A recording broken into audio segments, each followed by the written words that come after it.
বিরুদ্ধে গুপ্ত দলের বিরুদ্ধে সংগ্রামী ভাইরা আমার, আপনারা দেখেছেন কি নির্মম এই হত্যা আমাদের মন বুকে কাঁদিয়েছে। কি নিরবিশেষের মতো এই হত্যা, কোন রাজনৈতিক দলের যদি এই কর্মকাণ্ড হয় তাহলে দেশ আজ কোথায় পৌঁছাবে?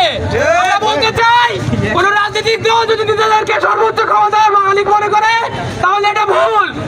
বলে গেছে গত 15 বছরের ঘটনা, তাকে দেখি নাই এই জুলাই আবার উত্তপ্ত হবে। তারা যদি এই জুলাই থেকে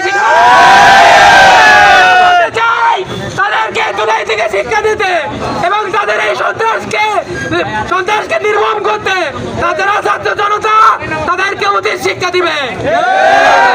তাই আমরা আমাদের এই সংগতির মাধ্যমে জানাতে চাই যে আমরা প্রাইভেট ইউনিভার্সিটির, ইস্টার্ন ইউনিভার্সিটি, মানারাত ইউনিভার্সিটি, ন্যাপোলিয়ন ইউনিভার্সিটি এখানে বক্তব্য রেখেছে। এখানে আমাদের সকল স্টুডেন্ট রয়েছে। তা আমরা আমাদের সর্বশেষ ঘটনা জানাবো। যদি এর বিচার যদি বাংলার বাড়িতে না হয় আমরা আবার মাঠে নামবো ইনশাআল্লাহ। চালো রে চালো, আগুন